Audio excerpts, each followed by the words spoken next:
If I have never get to apologize to you guys, I'm literally sorry. I'm sorry because I hate being the last person to see news like this, especially news like this where you see people that has literally hate every single thing about why folks misbehaving on CNN, on live TV, on podcasts, on different aspects.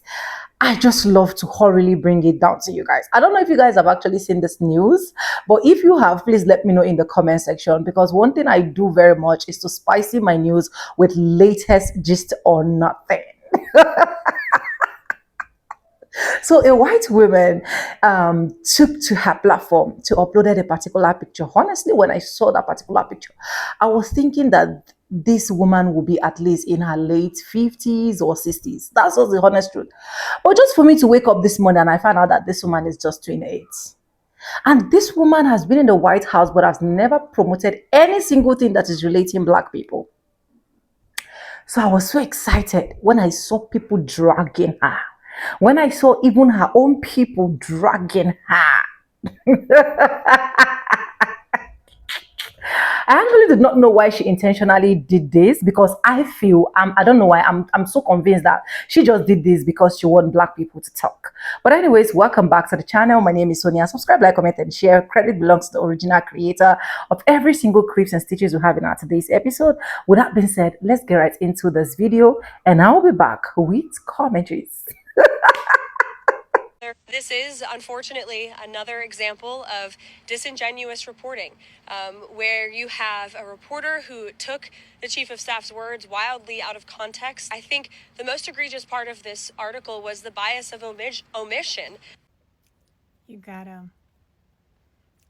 little grease from the pork chop you just ate. I know the feeling. I'm not trying to hate on you, but when I eat pork chops, it happens to me too. I get that little, the little grease all over my lips. And yeah, I know. Yeah. Every time, right? You eat pork chops and it ends up all over your lips. You didn't eat pork chops? So what is all that grease on your lips? Because it's not on the line of your lips. It's like on the outside. I'm not trying to hate on you. I'm just saying that it looks kind of weird. It looks like you had one too many pork chops or ribs, maybe. You also might want to cut down on your carbs. You look a little puffy. Yeah, you look a little puffy. Because you look a little, okay? Listen, you're on the spotlight every single day. We don't want you to look puffy or that you look like you just ate a bunch of pork chops. You're also aging faster than a call girl on a long weekend. I'm just saying. Yes, I seen it. I seen it. What do you want? Like, this is no shocker.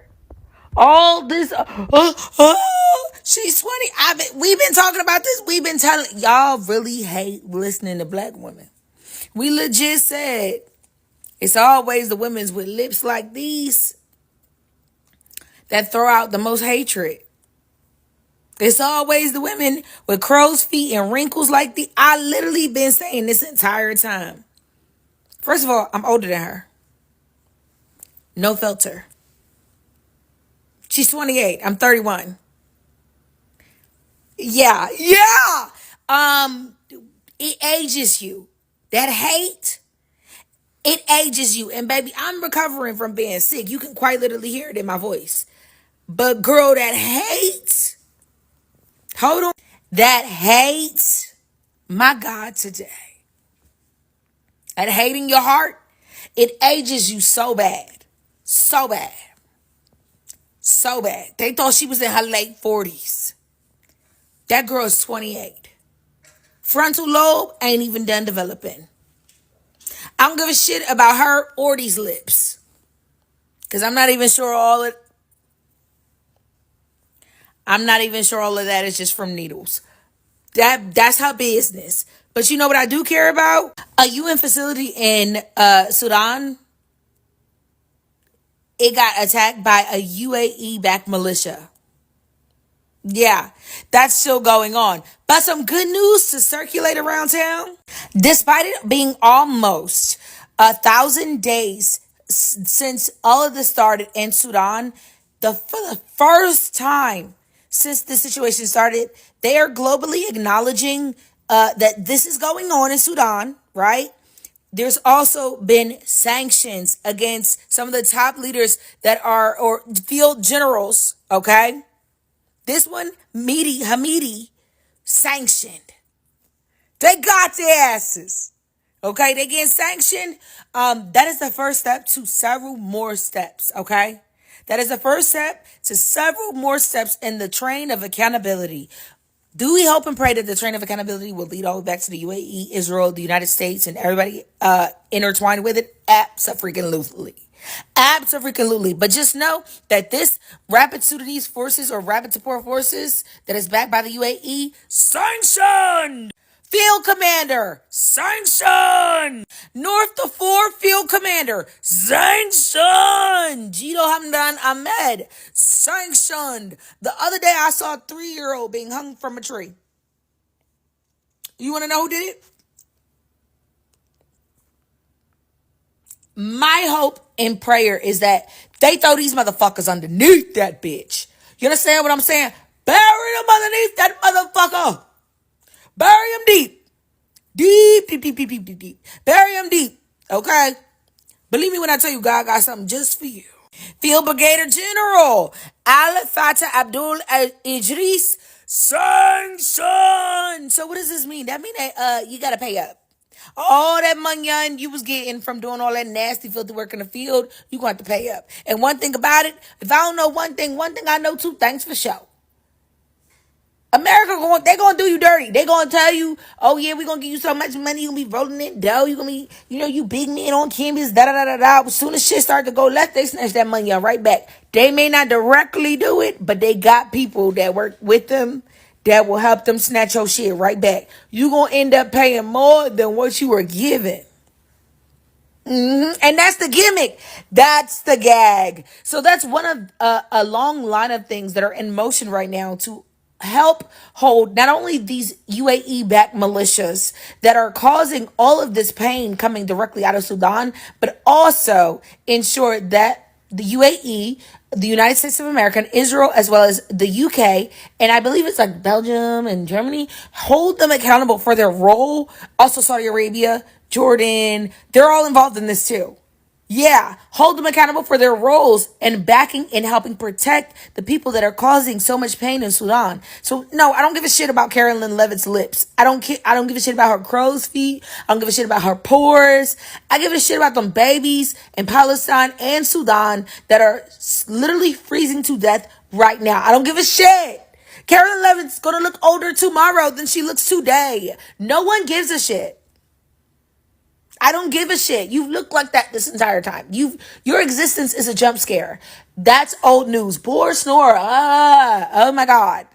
You know what I mean? She's just gonna go get more fillers. She's gonna get more work done, probably find a new primer, and move on with her life. Meanwhile, these babies in Sudan are still suffering. But we do need to suffer. We do need to celebrate the fact that these people were sanctioned and keep pushing the needle forward. Because as long as we're worried about them nasty ass lips that belong on Carolyn's face that we know probably topped off wig, we're not paying attention to the shit that truly matters. Like I said, I don't give a fuck about them tracks because they ain't nothing but some crackhead tracks going across her lips. That's not crackhead tracks. Is that not the same thing that you see in a crackhead's arm? And their forearm, is that not the same? It looks exactly the same. Yeah. They ain't nothing but some crackhead. That's how we know you a filler crackhead. You got tracks all up and down your lips, girl. And you addicted to it. That screams addiction. I don't give a shit about her inability to have naturally full lips. I don't give a shit. I give a shit about them kids in Sudan though, because in case y'all didn't know, it's very fucking cold in the desert. So this was a win. It's gonna be a cold ass winter for you motherfuckers. You being put on notice. Now, while I can appreciate that the UN Secretary General Antonio Guterres condemned the unjustifiable attack. That does not bring back the people that were lost in the process, and that also does not turn our attention away from what the fuck is still going on currently at this moment in time. Okay, because that was an unprecedented attack that was brought on by the UAE backed militias, and while they are condemning the attack, I don't see them holding the UAE accountable, despite them knowing that the UAE has invested in there. But you want to know what I did see? I did see how the UAE all of a sudden decided to roll out their rolling ATMs. I don't give a shit that you can call an ATM to you. Actually, I'm not even gonna lie, that's kind of cool. That's pretty fucking lit. But at the price that we have to pay for the lives of the Sudanese, you can find another way to make that happen. You do not have to do this to these Sudanese people. The problem is that you want to do it, because you're just as bloodthirsty as the same Caucasian persuasion devils that you want to be like and address yourself in proximity to. That's the issue. And you're willing to do exactly what we've been saying this entire time within these spaces. You're willing to step on the necks and the backs of the dark-skinned people to get to it, which makes you pathetic. Because that means that you aren't willing to, build it yourself. You have no ingenuity. You have no originality, no authenticity. Your authenticity it's no different than Israel's. Damn, that ate down. That was unintentionally a gag. That was unintentional. Oh my God. That shit just be rolling off my dome. Stay tuned. Everyone is talking about the Vanity Fair portraits, but there is a new detail that makes them even more interesting. This is a detail from the photographer. I'm going to get to that in a moment. But first, because I think this is really appropriate, I'm going to read you a very famous quotation from a very famous portrait artist about what he believed his job was when he was capturing images of people. And we'll put up the portraits from the Vanity Fair interview, a Vanity Fair portrait session during this, because I think you want to look at them as you're considering these words from Yusuf Karsh, who's, again, a very famous portrait artist back from the 1960s. He said, "Within every man and woman, a secret is hidden, and as a photographer, it is my task to reveal it if I can. The revelation, if it comes at all, will come in a small fraction of a second, with an unconscious gesture, a gleam of the eye, a brief lifting of the mask that all humans wear to conceal their innermost selves from the world." Okay, so now that you've seen those images, take a moment to consider the images specifically of Stephen Miller, because the photographer has just revealed in an interview with the Washington Post that he had an interesting conversation with Stephen Miller as they were doing their portrait session.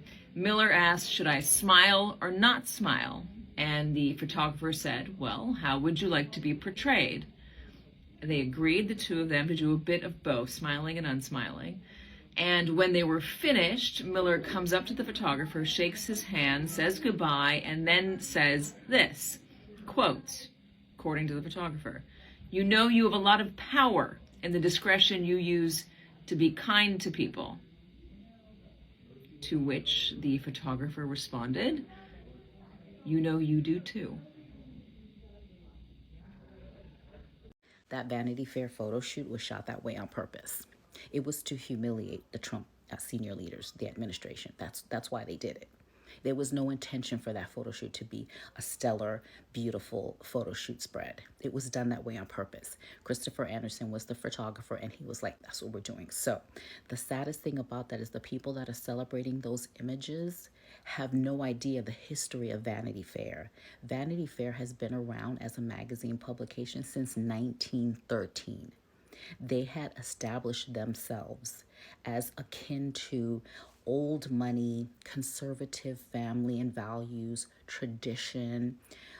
Think about the Kennedys, the Rockefellers, the Vanderbilts.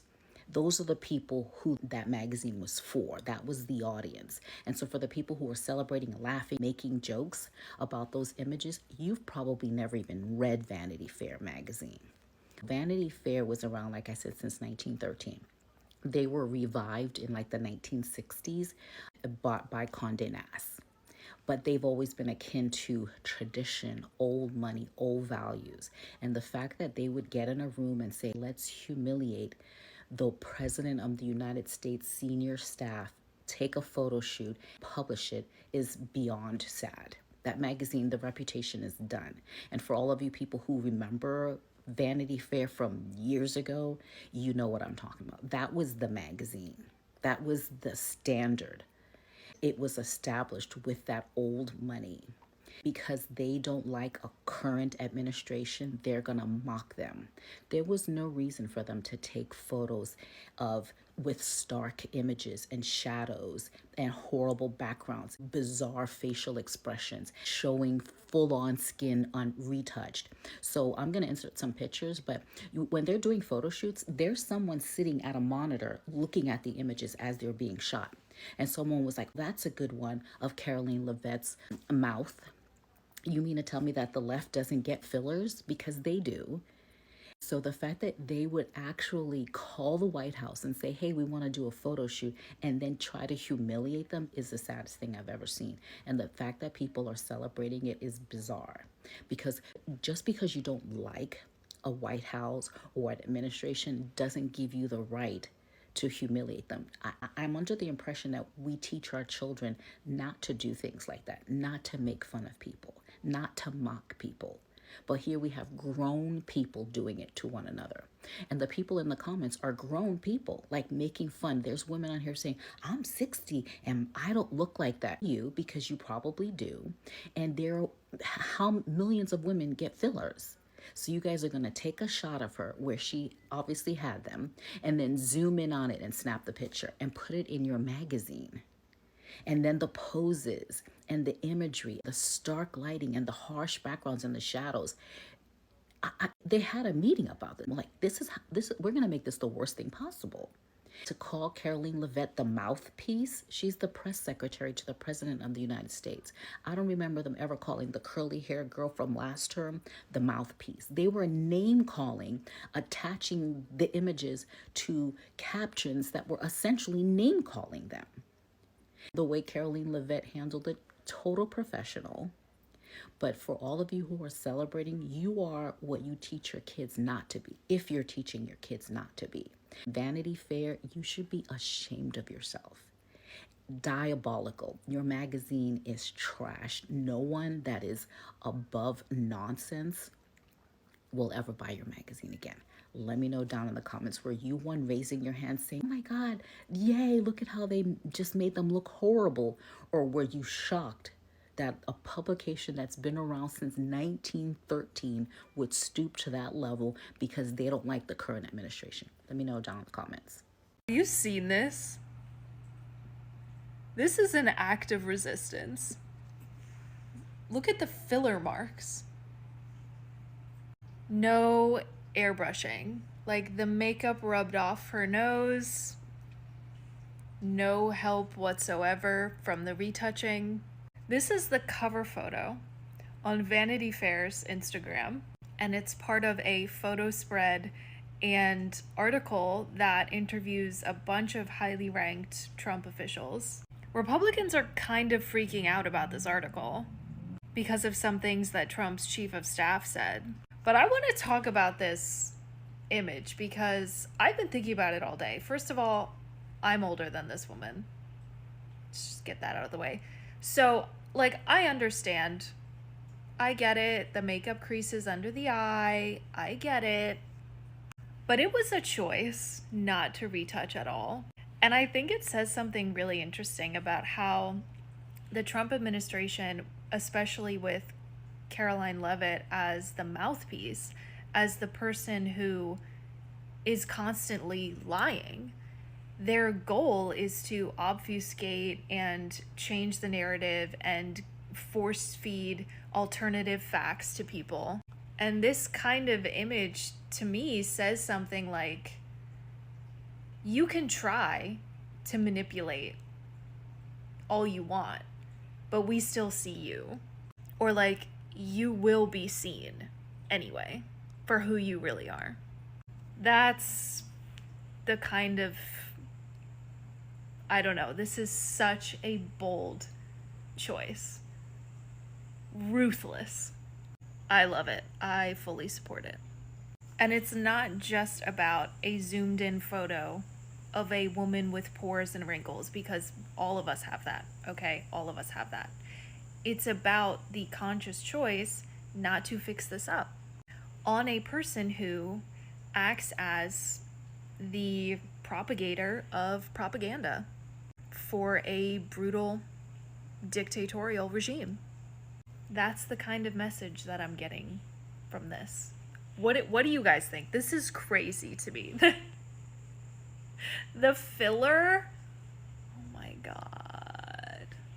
I love it. Thank you, Vanity Fair. This has been giving me life today. Susie Wiles' Vanity Fair interview has Scott Jennings really looking sick right now and trying to play tough at the same time. First, he tries to act like he has no problem with all the things Susie Wiles said about his dear leader. What do you make of what you just heard? Well, look, I don't care if Susie Wiles or anyone else in the White House has an opinion. Truthfully, I don't care if they talk to a reporter. I don't care if they do it on the record or for a profile. Everybody's allowed to have opinions, and when you put a group of people together, in a White House, you're going to have differences of opinions about things. Perfectly fine. The only person's opinion here who really matters is the president's. He loves Susie Wiles, but doesn't she help shape what he does? Of course, and she runs the White House, and I think runs it quite effectively. I mean, the speed at which they've moved this time around has astonished all of the president's supporters. So, look, I view this as an act of transparency, and I get that some of these things have rattled the chattering class in Washington, but for the president's supporters out in the country, I don't really think this is going to bother them all that much. That people sat down and had some candid conversations. I mean, maybe they weren't quite expecting to hear it, but if the President of the United States says, I love Susie, and she's our person, and she's our chief, he said it yesterday, he's saying it today. Well, all the Republicans are in line, too. Now watch him crash out, not because of what Susie Wiles said, but because of the photos that Vanity Fair published today. I mean, to me, the biggest scandal of the day was the photos. I mean, why did they take the photos? I know you don't take the photos, but what was going on with the photos? They took these photos, they zoomed in on them massively, they edited them to make them look bad. Why? Why is Vanity Fair doing this with the photos, if not but just to, try to intentionally, hurt people? So, again, I don't have any problem with people doing interviews. I thought the photos thing was pretty egregious. What's the matter, Scott? You don't like these mugshot photos? This is Susie, Marco Rubio, Stephen Miller, and Caroline Lyon Levitt. We got their mugshots. Nothing brings more joy to my life than to watch Donald Trump and his supporters crashing out, because we, the American people, see them for who they truly are. A bunch of evil, vile, sick, and twisted war criminals. Hey, Susie, listen up. I see what you're doing. You're trying to throw Donald Trump and his administration under the bus before all those prosecutions come. I think Marjorie started this process, and I guess you're just following suit. Who's next, Susie? Who's next? The sad thing is that there are still people in the cult that are going to look at this and say, I don't think Donald Trump is as terrible as Vanity Fair and Susie Wiles say. Wow. As a professional photographer, these Vanity Fair photos by Christopher Anderson could be a masterclass in professional photography, and I'm going to tell you why. Starting with this photo of JD Vance, I think this one is my favorite. Okay, he's backed up against a wall. We don't do this with portrait photography unless it's like an interesting wall. Not to mention, his shadow is cast against the wall, but the lighting on his face still looks really flat. This was done on purpose. The baseboard is really high, making him look very small. Read between the lines on all of that. It's not just that these aren't edited out. He looks small, he's backed up against the wall, and he looks very one-dimensional in this photo. Next, we have this photo of Caroline Levitt, where the first thing I noticed was that the light is shining directly on her face, and it's not soft light. This is harsh, bright light meant to show every wrinkle and every pore. What everyone else is pointing out is also what I saw. Her mouth is full of holes. That has to be a metaphor. Next, we have Steve Miller, who looks drunk or something. But what I love about this isn't that his gut's hanging out and he looks super gluttonous. It is that the lighting is coming from the side. This was done purposefully because if you look at his face, he looks two-faced. Half of his face is dark, half of his face is lit. That also was done intentionally. And finally, we have this photo of Marco Rubio, which the first thing I notice is it looks crooked. It looks crooked, and he looks off balance, like he might be towing the line, like he's unsure of himself. All of these photos, very, very intentional, whether you agree with this administration or not, could be a master class in intentional portrait photography. Chris Anderson, very well done. How long you been 28? I know y'all saw that picture of her on Vanity Fair. Listen, Caroline, that administration got you too stressed out, okay? Listen, your face got more wrinkles than the prune. Age of 28, Caroline, ain't no way you let them people take that picture of you like that. Listen, if I was you, I wouldn't even take that. Like, listen, that gotta be the same photographer from Times Magazine. You can't convince me otherwise. I don't even know why you let them play you like that. Listen, you was 28. Mind you, I'm 30. Caroline, they on here saying that you aging in cheese years. Listen, I wouldn't even take that if I was you. Listen, whoever took that picture, listen, they knew exactly what they was doing, okay? Because everybody looked at a mess, okay? But specifically, Caroline, why the picture had to be so close? Listen, we did not need to be that close to Caroline. Listen, they should have took that picture when she was standing at the podium. That administration is aging you, okay? Because ain't no way you 28. The antebellum South and God don't like ugly. Let's talk about it. Just like every other normal, like blue voting American, I was absolutely thrilled by those photos of Caroline Leavitt and her evil brethren. Right, like the pores and injection sites of it all seem to be a manifestation of internal rot. This administration and the president that leads them is like fundamentally anti-humanitarian, and that like bigotry and evilness inside of them has manifested and physically degraded their appearances as a sign to the world that these people are bad. It's like God or the powers that be or the world has decided these people need to be stamped and made so physically hideous that the rest of the world knows to stay far, far away from them because they are fundamentally bad. They appear older than they are and decrepit and dry and just hideous because they are so devoid of compassion and empathy and love that it has robbed them of any physical beauty. And what's hilarious about it is if you were to ask Caroline Leavitt or the president or JD Vance, they would tell you that they perceive themselves as the pinnacle of beauty, that they perceive white people just like them who are Republicans and who have voted for this madness as like quintessentially beautiful. And all of us are laughing on, like, that is insane. And that deluded self-confidence reminded me of another despicable politician. It's Thomas Jefferson, my historical arch nemesis. One of the many, many reasons why I despise Thomas Jefferson is that he opined at length on the fundamental ugliness of Black people and the fundamental physical superiority of white people, and he was a slave owner. In Notes on the State of Virginia, Thomas Jefferson confidently asserted in that, like, fundamental white male mediocrity way of his that Black people were physically inferior to white people, that male orangutans were attracted to Black women, and that Black men were attracted to white women because white women were so physically superior to Black people. It was ludicrous. And this enabled him and other slave owners like him and their wives and their children and white people at large in America to subjugate and oppress Black people and to create this hierarchy that enabled them to like amass all of this capital. Does that sound familiar to you? Does that sound like what is exactly happening right now? Thomas Jefferson and his evil brethren realized that if they could define and position Black people as beasts, as like not human, then they could position themselves as the pinnacle of beauty and the pinnacle of intellect,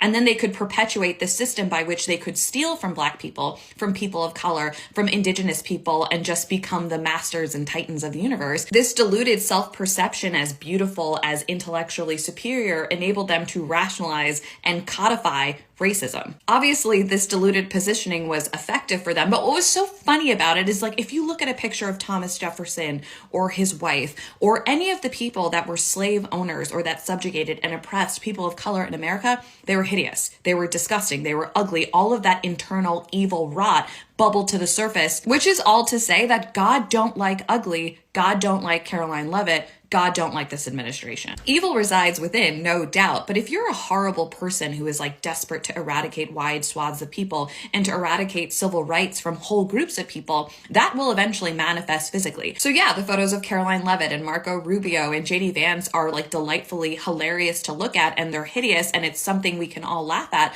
but it's also spooky because it points to something fundamentally wrong with this administration and those people. Yeah, Caroline Leavitt looks like shit in those photos, but she also looks looks somewhat not human, right? Like there's something uncanny valley about it, and it's because she is not entirely human. We can all see the evil. We can see it in their clogged pores and their crow's feet and like that dry, brittle skin. We see it in their dry, bleached hair and their bloated bellies, those disgusting, inflamed lip injection sites, right? Like God don't like ugly. God did not like Thomas Jefferson. God did not like enslavement. God don't like this administration. God don't like ugly. The Vanity Fair spread of the Trump administration has to be one of the best pieces of photojournalism that we have had in the 21st century. I am no photographer, but I'm very good at media literacy, so let's get into it. A picture tells 1,000 words, and there are many words being said with these photographs.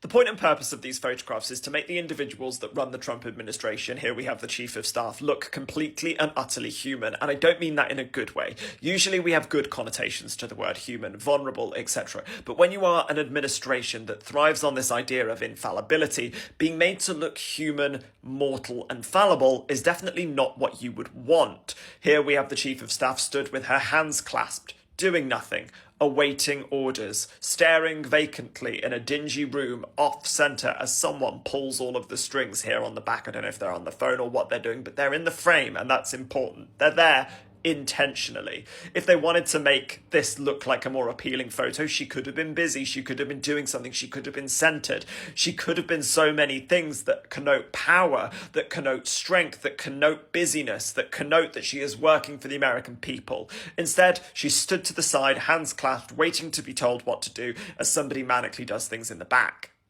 These photographs are posed, but they are not set. There is nothing happening on this desk. Only his reflection, looking back at him. He's not doing any work, he's just sat there completely isolated, staring into the void as the paintings look onto him. Or this one, where the photographer has set up the photograph perfectly so that the subject is posed as Trump stands. That slight lean forward that he has become so characterised for, just staring vacantly at a lamp. But it's these very zoomed in photographs that absolutely steal the show. This one of JD Vance here, filling the frame, very reminiscent of the meme of him without any hair.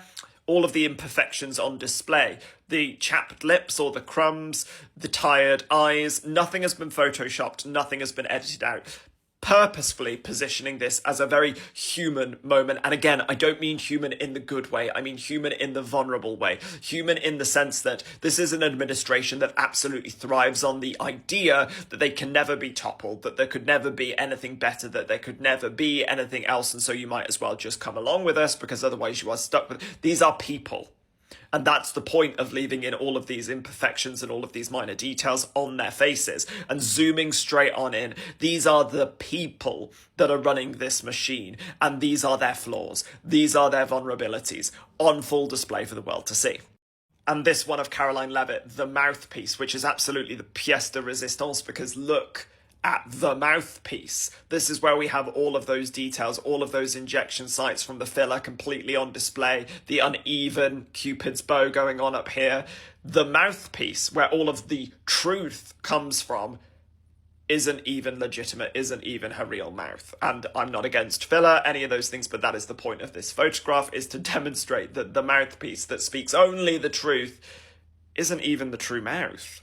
I love the fact that we can see here the contour going on the nose, the eye bags completely highlighted. There is a little bit of sleep still in the corner of her eye. Again, highlighting the imperfections within this administration that claims to be absolutely perfect, that pushes out this pristine, we could do no wrong agenda, showing them as these human, these flawed, these completely fallible, completely mortal individuals.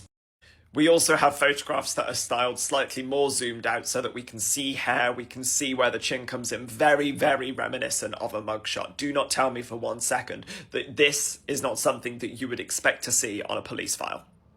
And then when we go for these full body shots, again, the isolation, but what I really love is the uneven floor tiling that goes on down here, or the uneven skirting board that's been patched up here, and the thermostats on the walls. There is absolutely no reason why he shouldn't have been positioned just in front of those, but no, they left it just as it is. The idea behind all of these photographs is, again, to show the isolation of this administration, stood there awaiting orders, but also the perfectly human nature of it. These are just people.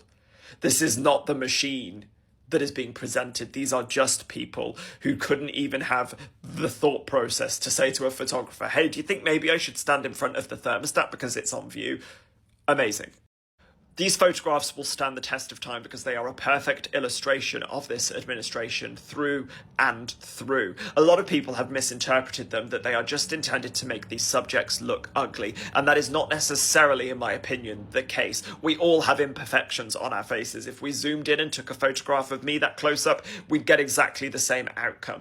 The purpose of this is to show people as human, and I don't mean human in a good sense. That usually has really, really good connotations to it.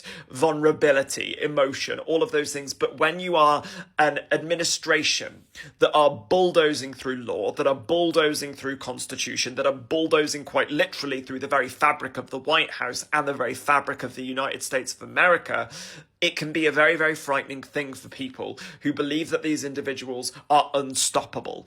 The positioning of these individuals is perfectly there to show that they are stoppable. These are people. These are not machines. This is not this forever after that they would like you to believe that it is. These are people. Vulnerable, isolated, stood, twiddling their thumbs, awaiting orders in darkened offices as people fiddle around at the back. It is an absolute masterpiece of photography, through and through. Caroline Leavitt has reacted to the viral Vanity Fair photo, which people say looks very unflattering. Caroline was recently photographed for Vanity Fair, and one specific image has quickly gotten a lot of attention. The close-up shot began circulating across social media within hours. People focused heavily on how different the image looked compared to what they are used to seeing. The photo itself was not edited or altered in any obvious way. It was simply a very tight close-up taken under strong lighting.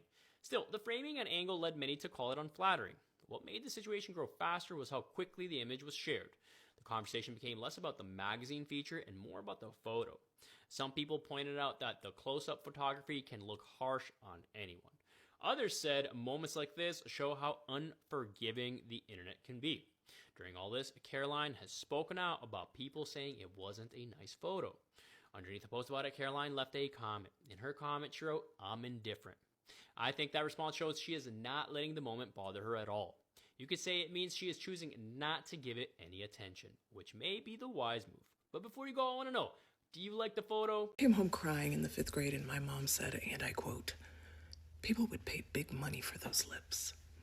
I didn't believe her. But seeing the injection sites on Caroline Leavitt's lip filler, full circle moment for me. Who could have known? My mother. Who could have known that everybody would be paying for these lips? Even the white supremacists. When I got that nickname in 5th grade, it was actually the second nickname of the year. But when I got that nickname, I will never forget that day. I had this enemy, her name was Stephanie. She wore a Green Bay Packers starter jacket. And I fucking hated that jacket. I still hate the Green Bay Packers to this day. It's up forever, okay? And you can blame Stephanie. One time, she followed me out of the lunchroom. It was like this alleyway around the building that was still technically on the property, but there was like a fence and forest beyond, but secluded, never a monitor in sight. She runs up behind me, jumps on my back, starts punching me. Naturally, I grab her, I slam her on the ground. Now she's hurt. Now she's crying. It's a problem, I guess. But she should have known it was coming because my first nickname was Thunder Thighs. Yeah. The kids even had this little performance art piece. They'd gather around me while I was on the swings. I was a swing enthusiast. I wanted to swing as high as possible. I wanted to fly as far as possible, you know? But they'd gather around me, and every time I made contact with the ground, they would pretend like there was an earthquake. Oh my God. Samantha, why are you telling this story? Anyway, so yeah, Stephanie decided I needed a new nickname. And the way that she introduced it was that she drew a killer whale on the whiteboard in German class. And when I walked in, she said, "Look, everybody, it's Samantha's boyfriend." because my new nickname was Fish Lips. Magnitudes worse than Thunder Thighs, if you ask me. I mean, still got both, you know, but they are all natural. Unfortunately for Caroline Levitt, she had to pay somebody else big money to get a little bit closer to these. Vanity Fair really chose violence this morning. They posted this jarring, up-close crop of Caroline Levitt that looks seriously unflattering, so tight on her face that every texture, line, and makeup miss shows up like a spotlight. People online immediately called it diabolical. The edit and lighting make it look like someone wanted to make her look bad on purpose. Plenty of readers and commenters felt the same way, accusing the magazine of choosing an image to embarrass her. My take? 2 things. 1. Magazines can and should show power players honestly, but there's a line between honest and cruel. Picking a jump scare close-up that highlights someone's flaws feels like a hit job, not journalism. 2. We live in a culture that weaponizes women's appearances, especially women in politics, and this is another example. If this was about accountability, fine. But if it's about humiliating someone for clicks, that's weak. No one wins when the conversation becomes look at her nose instead of reporting. So what do y'all think? Deliberate attack by Vanity Fair? Or just a photographer who forgot how to flatter? White House Press Secretary Caroline Leavitt is one of the people from the White House that was recently featured in Vanity Fair. And while I don't like to platform like dogging on people's looks, the way you can see this lady's injection scars and she looks this ancient despite only being in her late 20s. Mind you, she's standing like she ate down, honey. Like she ate down. But it goes to show you, like, when you are hateful, you age terribly. Like, Mama's looks easily in her late 30s, early 40s. And again, all due to what I feel like is you aging horribly because you. I actually think this is a really important conversation, even on a spiritual level. Because I think there are a lot of people in this country that are still holding themselves to the standards of a psyop. The concept of turn the other cheek was manufactured by the elites to keep you in line. And I would argue that in every scenario in your life, matching the energy that you are given is the kindest thing that you can do for the other person, regardless of who that person is to you. Because if that person does not receive the consequences of their own energy coming back to them, being mirrored back to them, they do not have the opportunity to change or to grow or to become a better person. If the Trump administration doesn't like being treated like garbage, they should stop treating people like garbage. If you act like garbage, if you harm the people around me in my society, I am going to be the worst version of me towards you. And I am going to stand 10 motherfucking toes down in that, and I am going to stand in front of God and justify that behavior, because I am not a spiritual slave.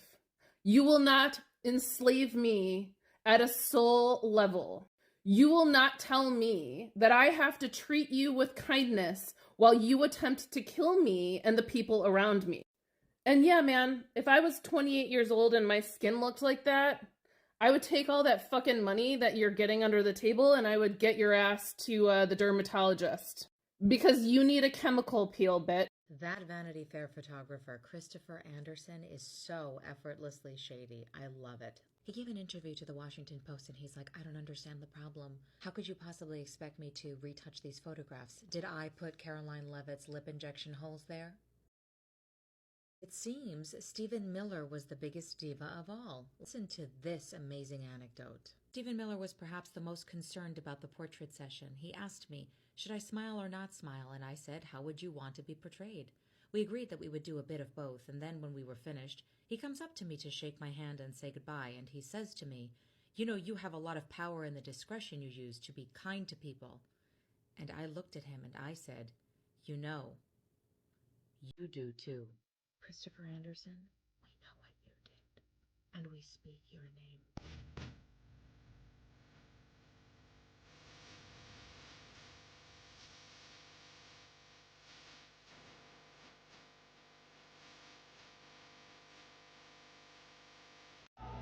Y'all gotta stop. Like, look at her. Like, y'all gotta stop.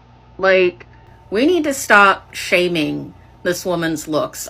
She looks incredible for a woman in her mid 40s. She's 28. Oh. Oops.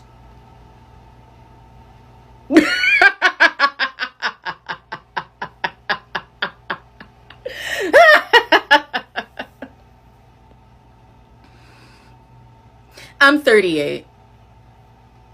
Thank you, Vanity Fair, for showing us what bigotry and hatred will do to your age. Yeah. There's a lot of other things I could say, but I think I'm gonna be nice and not say anything. Y'all got the gist of it.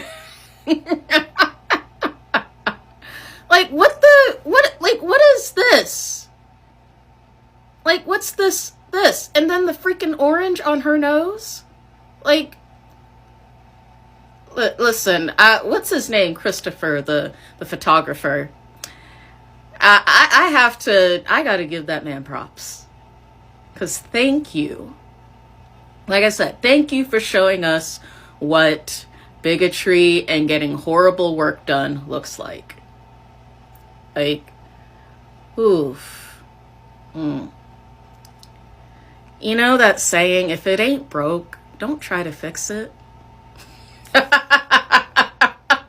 No, I'm sorry. I'm not done talking about the Vanity Fair pictures yet. I'm sorry. I'm just not, because I think that you guys missed this one too, because everyone's talking about Caroline Levitt, and okay, it's terrible. It's really bad. The lip for all you guys, the dots are the injection points of the needle for the lip injections. That's why we're all laughing at it, just in case you guys don't know. But look at this one of Marco Rubio.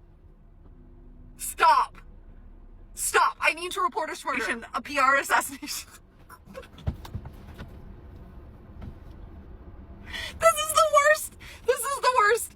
Okay, and here's what I have to say about this. I think I saw a couple of people talk about the photographer, and they said that, oh, this is his style, and so that's why, because he does these. And I looked at some of his work, and yeah, like the close-up style and kind of raw. I don't know anything about photography, so please forgive me. But this like sort of raw, very up-close style does seem to be his style. But all I can think about is, yeah, his style to me looks like what he's trying to capture is the real person. So when he's photographing a celebrity, he's trying to like show them for who they really are. And it's like, yeah, and that's exactly what he did in all of these pictures. This is who these people are. Marco Rubio looking at his toes, trying not to look at what is actually happening all around him, this heinous shit that's going on. Stephen Miller looking like a Batman villain. Caroline Levitt looking like a aged peach, even though she's only 28 years old. He did that. That is what he did. He showed us who they are. Anyways, welcome back, guys, and I hope you guys have literally seen that. You know, one thing I keep saying, and I will continue to say, is that these people honestly want to be like us. They want to have the big lips that we have. They want to have every single beauty, melanated skin, name it whatsoever. That is what these people literally wish to have. But at the end of the day, they still go ahead to bite the finger that fed them. I said it in the first part of this video. I feel like this woman intentionally uploaded this video, this 28 years old that look like 60, or is it 50? I would say, I don't even know, because I saw people saying she looked 48. I was like, this is not 48, this is like 50, 60s. Go and look at people that are 50, 60s. This is obviously how they are. And knowing fully well that all these things, shenanigans or whatever happened, you still choose to use that particular. People will never seem to amaze us, honestly. White folks, you will never seem to amaze us as far as I'm concerned. You will always bring one thing or the other that will make us talk, that will make us just for us to say something. That is why I feel like this woman just personally did this. She know that definitely black people will talk, black people will come for her, black people will be like, what is all this? And you know the annoying part that she never knew is that even the people she called her own are gonna whoop her ass out. Honestly, if I'm this woman, I will never put that kind of thing online. Because how can a 28 years old look like that? As I am, as you guys can see me, I'm 29. I can't even look like that even without makeup. Talk more of you that is properly done. They did every single part of your face, shape the eyeliner, do this, do that, and at the end of the day, what kind of mess is that? Why did I feel like a lot of things that these people will want to do so that at the end of the day, black people will talk is backfiring on them? Because you know for crying out loud that that is actually a shoot, and at the end of the day, a lot of people are going to see that. But you guys just choose to pull out the stunts. And I feel like these people are using a lot of things to distract these Epstein files. Oh, because I don't see people talking about the Epstein files anymore. What happened? Why is nobody talking about it again? Starting from when we started having these shifts of Charlie died, and we started having different things coming up, Somalians, he started dealing with Somalians and so on and so forth. Now getting to this point, they just look for one thing or the other they put online, and at the end of the day, they don't talk about the most important thing that we all have been waiting for. But whether you people like it or not, we are gonna see that file, we are gonna see the list, we are gonna see every single thing. So people should keep acting up. People should keep doing every single thing you need to do. We don't mind. But at the end of the game point is we will definitely see everything. It's quite hilarious anyways. I don't even know what to say. Anyways, let me know if you've seen this news before or you're just seeing it from my channel. That is why I'm not even doing so much long commentaries, because it is paining me that I actually came late. I stumbled across this news late and I was like, Sonia, you're always updated. What is all this? But anyways, let me know. Credit belongs to the original creators of every single clips and stitches we use in our today's episode. And if you haven't subscribed, what are you waiting for, guys? Do what? Subscribe, like this video, drop me your comments, and lastly, do not forget to share for every other person to get this good news. And yes, guys, with that being said, with no further ado, I do like I always say in my videos, I'm going to be saying bye, and I'll see you guys in my next one. Let me know how my heart is giving. Bye, guys. I love you guys. Mwah.